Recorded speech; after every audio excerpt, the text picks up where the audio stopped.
Hello, welcome back to Cray Outdoors. I feel like I owe you all an update video. I haven't done one of these in a long time. Obviously, I'm back in Western New York, but where am I in Western New York? Because I was in Olean for a while, then I was in Buffalo, now I'm back in Chautauqua County. I've been all over the place. I owe you an update for sure. Got some other updates as well, like I've got a new website. Around this time last year, my sister gave me a website for Christmas, and I'm trying to figure out what it is I want to do with that. So let's just start at the beginning. And I thought about going live, but I don't know if my internet here could handle it. I currently have DSL, but they just installed fiber lines earlier this week. That's exciting. I have fiber optic lines going into my apartment complex now, so in the future I should be able to upload videos much quicker and have an easier time doing live streams, and we'll get to all the other channel updates. I guess we could start at the very, very beginning when I was born. I was actually born in Buffalo General Hospital, the same week that my family was moving from Buffalo to Falconer, New York, for a job that my dad had in Jamestown, New York, on the southern tier here in the country. It's something that I don't often think about because obviously you don't remember when you were born, but I almost died when I was born in more ways than one. But had I been born in WCA, which does not have anywhere near the type of resources that Buffalo General Hospital has, I probably wouldn't be here. So obviously I don't think about that much because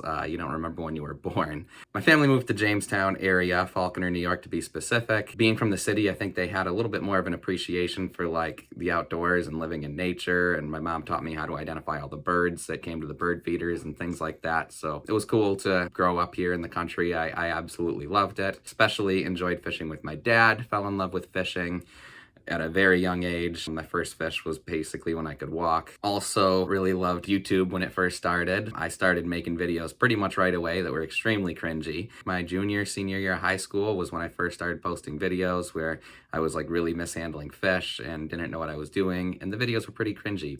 Oh, and I forgot to mention too, the job that my family moved to Falconer for ended up actually not working out. My dad worked a lot of different jobs for a while, but finally got a couple of decent jobs in Bradford, Pennsylvania. So I think it was around when I was in elementary school when he first started working in Bradford for one company. A couple years later, he started working for another company, an even better job. So my family started looking to move and relocate around when I was in middle school, but they ended up deciding to wait till I graduated high school. So after I graduated high school, I attended college at Paul Smith's College in the Adirondacks, which was really awesome because it was on a lake. I continued my cringy videos. I think that there's still a few old videos from college. I deleted most of them because they were pretty bad with like just cursing and mishandling fish and just what you would expect a stupid college student to make, and I knew nothing about video editing. The cameras back then were really cringy too. Cell phones back in like 2013 were not like the iPhone that I'm filming on to now, let's just put it that way. Anyway, while I was in college, my family relocated to Olean, New York, so my dad could be closer to his job in Bradford. In the middle of college, when I went back home, I was just in this random different house in the Olean area instead of the house that I grew up in. It's kind of sad because I loved the house that I grew up in. I was actually sort of named after it too. When my family was trying to figure out what to name me, my mom was looking through names in a name book and saw the name Creighton, liked the name, and when she looked up the meaning of the name Creighton was a house by the creek, and my family was relocating from the city where having a creek in your backyard was a weird thing to moving to the country where it's a bit more of a common thing, but they thought it was the coolest thing in the world to have a creek in the backyard.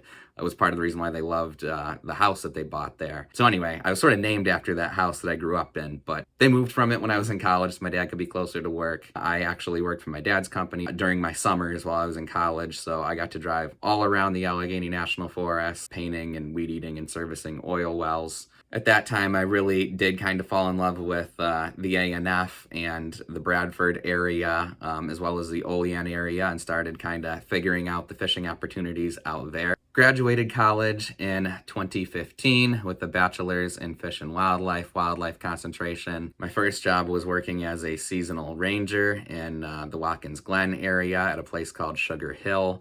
Really loved it out there. Once again, absolutely awesome fishing opportunities.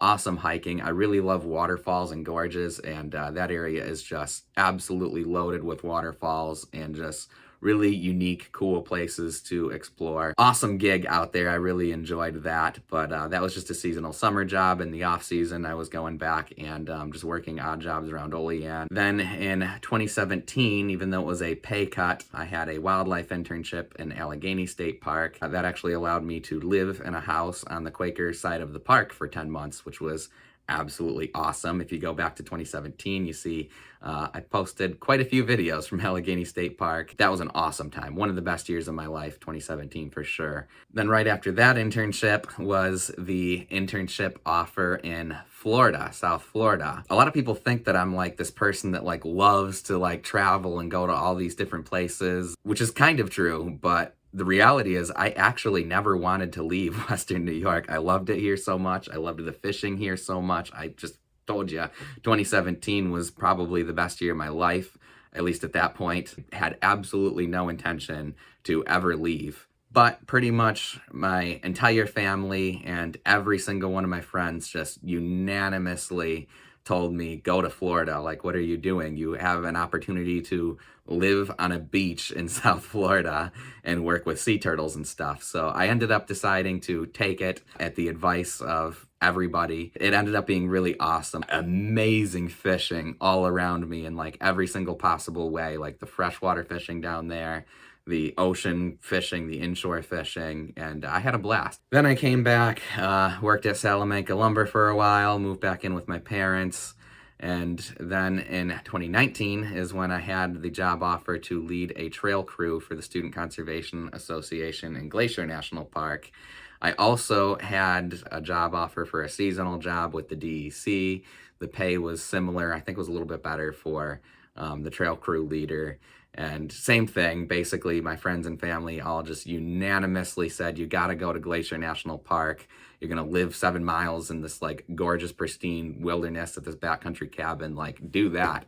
Like, what are you doing? Why is it even a consideration to stay in Western New York? But I still kind of wanted to stay here because I was working in Salamanca at the time, discovering all the amazing fishing spots in Salamanca. I'd even make the controversial statement that I think Salamanca is probably the best city on the southern tier for fishing. The fishing opportunities around there, of course, you need a res license, but they were amazing. Anyway, I didn't want to leave again, but I got talked into taking this job in Glacier National Park. So I did. It was awesome. The crew and the whole experience was amazing. It was very, very hard work. The backcountry trail crew leader, like that was like next level. It was like sun up to sundown working. But from there, as soon as that ended, I had a job offer like immediately in Mobile, Alabama. I once again got talked into taking that position.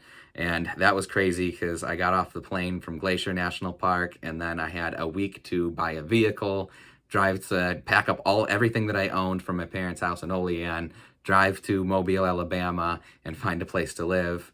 And somehow, by the grace of God, answers to prayer, it all worked out. That's how I got the minivan that I have now. Everything just worked out. I did end up liking it in Mobile, Alabama. That was my first time ever living in a city. It reminded me a lot of Buffalo or Erie, Pennsylvania. Probably more so Erie, Pennsylvania, because it's about the same size as Erie, PA. It's a little bit smaller city. Very good fishing, lots of parks. So when I was living in Alabama, that's when the whole COVID thing went down. That's kind of when I first, really kind of wanted to start thinking about moving back home just because I wanted to be closer to my family and the friends that I grew up with when all that was going down, because it was just a crazy time. That said, I also feel kind of fortunate to be in the South. Also to have the position that I had. It was a position that was funded by the BP oil spill. So like the grant money was there from the fines levied against BP or whatever. So I had job security even when all the other environmental firms in the country shut down. Our crew was still running because it was bought and paid for. So we switched to an online training program. And then when that crew ended, I had a job offer standing in Eastern Tennessee. I absolutely loved Eastern Tennessee, Western North Carolina. I lived on Viking Mountain, so I had North Carolina in my backyard. The fishing out there definitely wasn't as good, but the exploring opportunities, every single waterfall around here in Western New York has been people know where stuff is, and out there's just not a lot of people and a lot of cool stuff. So it was really, really cool. I stayed at this camp with all these kids that just graduated from college, but they graduated during COVID, so they never got to have like a graduation party. So the graduation party was like there at camp, so I very much got to relive college in 2020, and it was just a lot of fun. I loved Eastern Tennessee and the people there. My views are definitely more in line with Tennessee's government than New York's government, so I'm still kind of keeping one foot in Eastern Tennessee, just in case I decide to move back there someday. That's also where my parents are considering retiring. But anyway, during that time, my sister moved back home from Arizona. So now my entire family was back in like the Jamestown, Olean area. I was the only missing link. My family was back together. I wanted to like move back and be a part of that. So my plan was to take advantage of like the super amazing unemployment benefits at the time, go back home, regroup, like update my resume and stuff, which I just didn't have time to do because it was like from one job to the next and like moving and all of that. And then of course, where I lived in Eastern Tennessee, I didn't have phone service or internet, so it was hard to like update my stuff and apply to jobs even. But then when when the job in Tennessee ended, as you know, there was a labor shortage. There still is. They couldn't get anybody to lead this new crew that was starting in Louisiana. So they're kind of like begging me to take it. And I initially said, no, I can make more on unemployment.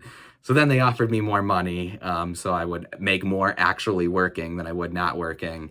And then I agreed to do the job. So then from there, I went to Louisiana, and I actually really loved it there. In my mind, I didn't think it was going to be as cool as it was, but it definitely was. So then from there was a very difficult time deciding because I had job offers all over the country. Once again, there's a shortage of workers, so just the entire country offered me a job at that point. I applied to like 20 some random seasonal positions and was pretty much offered every single one. So it was like, do I go out west? Do I go here, there? I did have a couple offers back here, back home, but those ones all paid minimum wage. It wasn't worth it to take those jobs, even though I really, really wanted to move back home. My family and friends and everybody was like, no, don't come home just to make minimum wage when you can make significantly more than that elsewhere. I ended up deciding on Lake Muma in Virginia, and the selling point there was a house on the lake, as well as a strong opportunity to finally get a permanent job. In the environmental world, those of you that don't know, it's very, very difficult to get a permanent job. It's really easy to get seasonal jobs and temporary jobs. I had been just like rolling with these temporary jobs. As soon as one would end, I'd do one somewhere else and, work down south during the winter, north during the summer, and you can pretty much stay employed, but you never get a permanent job with like healthcare benefits and things like that. And moving every 6 months is so stressful. Some people love it. My friend Dustin, he loves it. And he's actually not even in the environmental field, but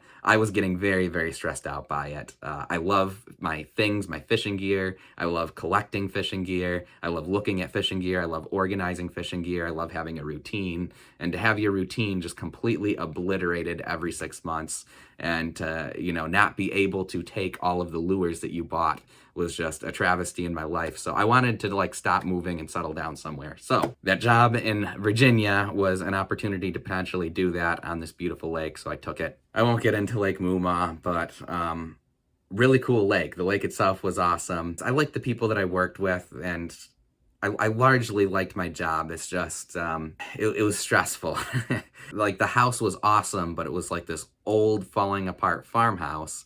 And like my position there was to be the person that was like in charge of like fixing facilities. So I'd just be at work trying to keep the falling apart facilities on Lake Muma like intact and keep the campers happy. And we were so unbelievably severely understaffed and like under-resourced to come home to problems that I had to fix. It was just, that aspect of it really got to me, as well as just being so far out there.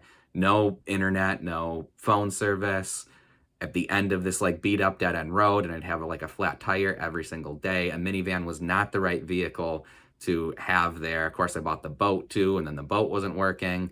And the nearest place to get the boat fixed was 2.5 hours away on Smith Mountain Lake. It was just way too far in the wilderness. Too difficult to like get groceries or do anything. When that temporary job ended, I decided to finally go back home and regroup and look for a permanent job in this area. I finally moved back to Western New York in November of 2021, moved back into my parents'. Feelings were very mutual there. They didn't want me back in the house. I applied to a bunch of different jobs there. And those of you that know how like the environmental field works knows that like you apply for jobs in November to get job offers in May, is how it works. It's really stupid. I applied for permanent jobs to happen in May, but in the meantime, I needed to do something. It's a long story. Virginia ended up like screwing me over with unemployment, so I had no income and I was going broke and just going nuts in my parents' house. So I love working with chainsaws and trees. It was always my favorite aspect of a lot of the jobs that I had worked. So decided, why not? Let's just apply for some tree services and see what happens. And if I like it, maybe I'll stick with that and do that for the rest of my life. So ended up getting a job offer pretty much right away from Davy Tree in Buffalo. Really worked out that I was able to get in an apartment in Lancaster at the last minute, right by Davy Tree, had Cayuga Creek in the backyard.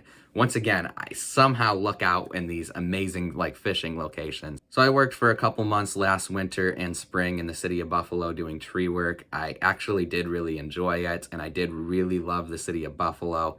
So much fishing out there. My whole extended family, they're all still in Buffalo. So I spent a decent amount of time growing up when my dad went to visit his mom in Buffalo, fishing with him in that area. So I was kind of pretty familiar with the fishing around Buffalo, but when I actually got to live there and like explore places on my own, I realized just how crazy the potentials are. Like that whole city was built on a wetland. So there's just ponds everywhere, ponds and streams. Really awesome city to live in for fishing. Really awesome city to live in for urban exploring. I love going into abandoned buildings, and man, is Buffalo just amazing for that, as well as exploring like tunnels and stuff like that. Buffalo's just full of tunnels. Just a really cool city. But I got offers for permanent jobs in May, and then it was decision-making time once again. I had, let's see, I don't even remember how many job offers I had on the table. Quite a few permanent jobs, which is crazy. I worked my whole life trying to get a permanent job, not a temporary or seasonal one. And then I got like 5 at once. I had a job offer at Allegheny State Park. I had a job offer at the Finger Lakes National Forest. Remember I told you I used to work out there and how much I loved it out there. I had a permanent job offer in Eastern Tennessee. I just told you how much I absolutely loved it out there, working for the Cherokee National Forest. It was hard to let that one go. So I had that job offer, Finger Lakes, Allegheny State Park, Eastern Tennessee. Those are like the main ones. Trying to decide between those, and I liked what I was doing at Davy Tree in Buffalo, and that was a cool place to work too. Ultimately, I went with the position out here in Chautauqua County because it's where I grew up. I loved it here. All my friends still live out here. My sister still lives here. This job had the best pay and the best benefits. So kind of made sense. When all options are equal, go with the thing that has the best opportunity. So it just made sense. So here I am. I'm back in Chautauqua County. I don't want to say like specifically where I am, but I can tell you that I essentially live on Chautauqua Lake. I have a very short walk to the lake. Of course, I got my boat here. I am very close to a lot of awesome fishing. I'm still in striking distance of Allegheny State Park and the Allegheny Reservoir. Of course, my parents still live in Olean, so I can still fish the spots around Olean and Bradford. And I'm only about 45 minutes from Erie, PA, and all the Pennsylvania tributaries. In fact, a lot of the Pennsylvania tributaries are closer to me than most of the New York tributaries. So I've got a lot of opportunity here. Finley Lake, Cassadaga Lake, Eaton Lake, so many lakes nearby. So I am extremely excited to be here, to be back here, to just have this opportunity. I've been wanting to come back to Western New York and to this area my whole life. So I'm back to where I started, back in Chautauqua County. I'll show you the apartment real quick. There's not much to it. It's very small. This is my apartment. There's really not much to show here. It's gonna be a very fast tour. It's very small, which it's kind of a downgrade from the places that I have been living, but hey, I'll take a new tiny apartment over a falling apart farmhouse that's infested with ladybugs and mice any day. This is my bedroom / office. Go Bills. Here's where all the video editing magic happens. Eventually, I do plan to get a second monitor. all my different books, lots of information on fishing, some geocaches and stuff like that. Closet, got most of my camping stuff in there, kind of a mess. Here's the kitchen. Very small, but again, small means easy to keep clean and organized, so I don't mind it. Let's see, there's my bathroom. It's not much to see there, very small. It's a good quote from Ben Franklin. Anyway, and this is the dining room slash living room slash fishing room. So the biggest complaint about this apartment, as you can probably tell, it's just too small for me. It's not even that it's too small. It'd be perfect size if I had a shed or preferably a garage. If I had a shed or a garage, I would love this place. Unfortunately, it's a little bit small to not have a shed or a garage because here's all my fishing stuff. This is the most organized I think it's ever been. I do plan on making content related to all this fishing stuff in the future, just going through like my favorite soft plastics, my favorite spinner baits, my favorite baits for muskie, my top 10 favorite baits for trout, like top 10 videos of my favorite baits, that kind of thing. You can see I have got a lot of tackle here. I mean, it's a lot of fishing rods for being a multi-species angler. I feel like it's not that many. I mean, I know people that have that many fishing rods and all they fish for is muskie, or all they fish for is steelhead, or all they fish for is bass. This is muskie, bass, native brook trout, everything almost. There's a few more rods in my car, but that's most of my rods there. Here's like some more camping stuff and hardware stuff, my tools, that kind of thing. Some other just random stuff here. Oh, this thing is new this year. This is my new ice auger, upgraded from the gas auger finally, and the hand auger. So it's got a Black Friday Walmart drill on a Black Friday K-drill deal. So this is my new Walmart.com ice fishing setup. The key with this drill too, as you can see, I've got this vacuum on a clearance deal. It's my apartment vacuum. There's my metal detector. So anyway, I got the 4-amp battery from my vacuum cleaner that I can use with this, oops, if I don't break it, I can use with this brushless drill, so. Anyway, yeah, that's our new ice fishing drill. The other cool thing we've got for ice fishing this season that I should show you, there's another backup battery. The drill came with a battery besides the 4-amp battery that my vacuum came with, so, oh yeah, here we go, the deeper bobber. So I finally got one of these things. So you drop this in the ice hole and it connects right to your phone and gives you the same like radar screen that you'd see on a flasher. Works pretty good. This new one, the Pro Plus 2, has a 9-hour battery life. That's usually all that I'm ever out there ice fishing for at most anyway. So this thing's pretty cool. I can also use it as a fish finder on my kayak and even as a second fish finder on my boat when I'm using like the trolling motor up front and stuff. You can drop it over the side of the boat and it gives you all sorts of maps and stuff. And on the app, there's maps that you can download. When people use these deeper bobbers, you can choose to upload it to a cloud and then be part of like this mapping system. So then like you can benefit off of other people's maps and help make maps for other people. So even some of the stupid ponds around here, like Clay Pond and stuff, are all mapped out on the deeper app. So pretty cool. So anyway, this thing's neat. That and this are the new big ice fishing upgrades this year. Oh, and I bought a heater. So anyway, it's less cluttered in here when I don't have ice fishing stuff in here. This goes back to my parents at the end of ice season, and then there's more room to walk around in here, and it doesn't look quite as cluttered. It is what it is.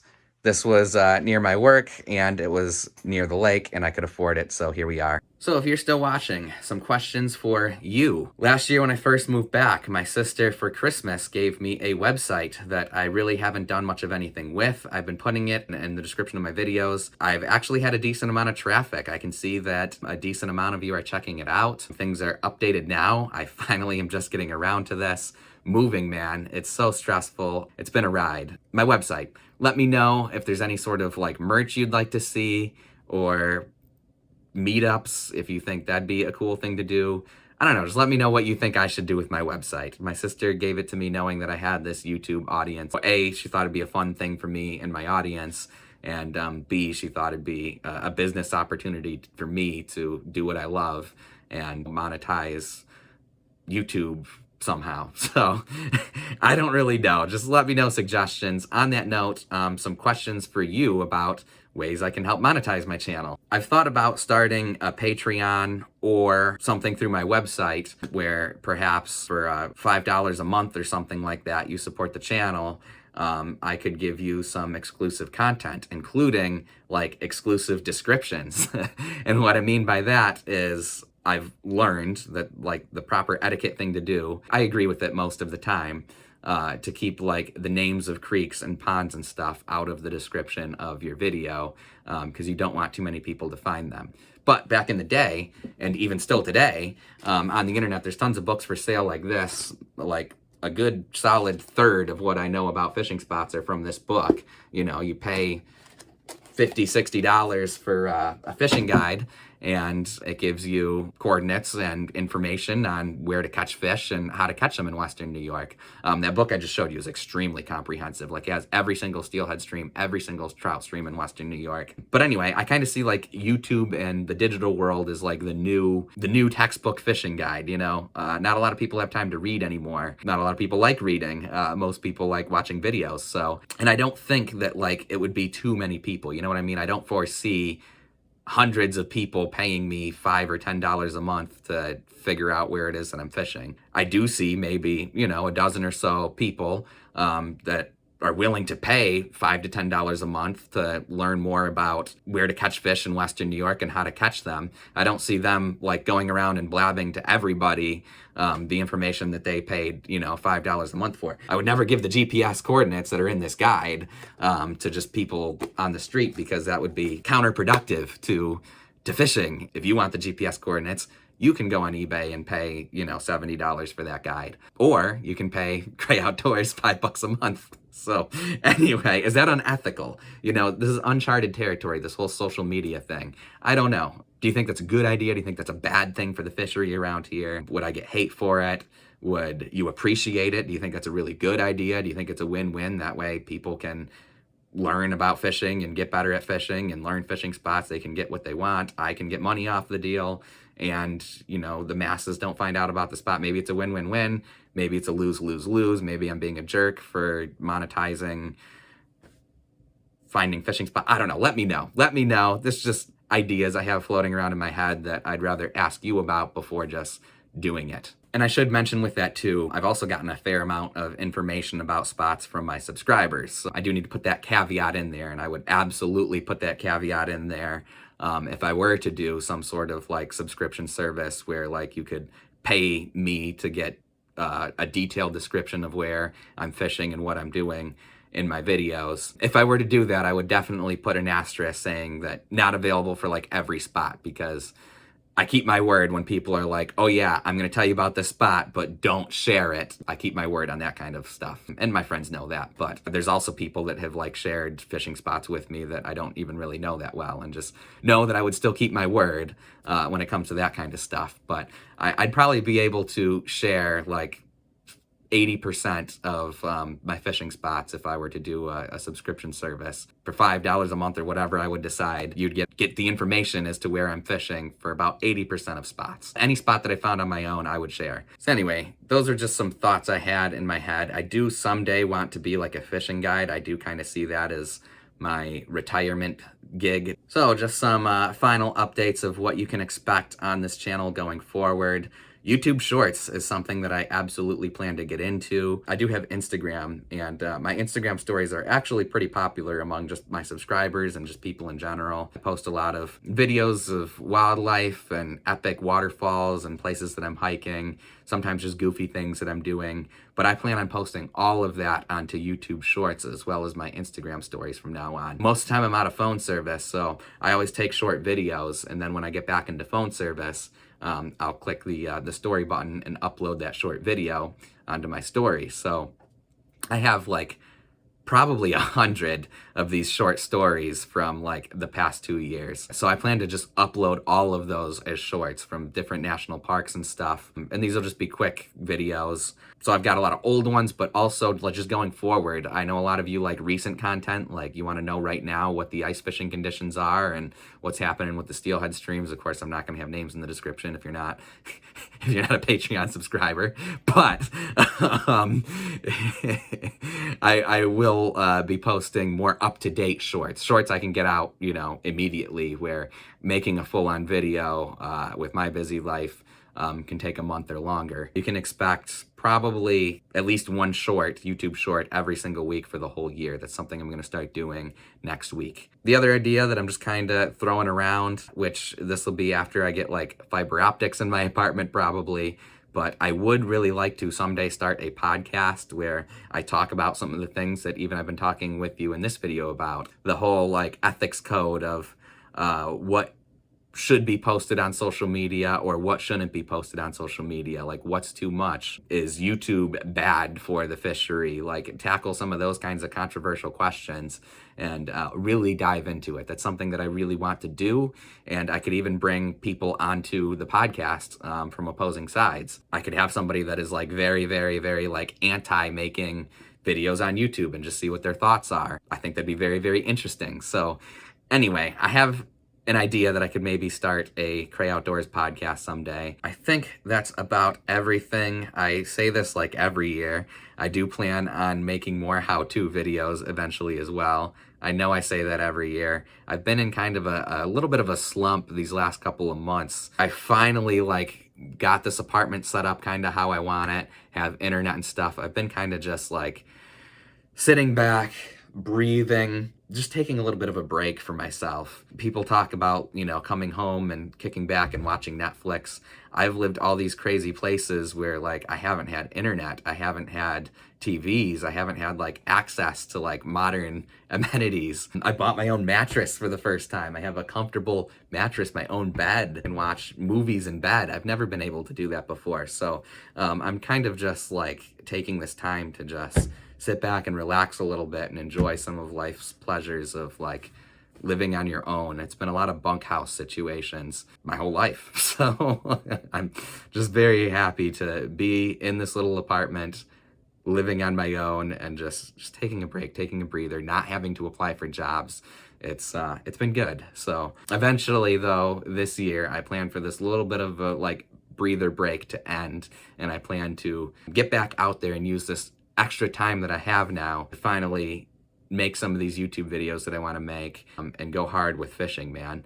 I bought a lot of equipment lately too, as you probably just saw, between the ice fishing stuff, my steelhead gear I've really updated as well. So I'm ready to fish hard one of these days. And the boat too. I finally got the boat running the way that I want it. So it's going to be a year of really getting that thing working. I plan on buying trolling rods and stuff. Again, I want to be a fishing guide someday. So if I'm going to be a fishing guide on Chautauqua Lake, I better learn how to fish Chautauqua Lake. So I'm going for it, man. This break is going to end and there's going to be a lot of exciting things happening on this channel. So it was a long video. I know it was a long update video. It was overdue, but there was no sense in making an update video when I was in Buffalo because I knew that was probably going to be temporary. Now that I'm finally here and settled, I owed you this update video. I'm back in Western New York. I'm here for the long run. I'm going to continue to travel, but here is going to be my home base for the foreseeable future, and I am excited about that. I hope you are too.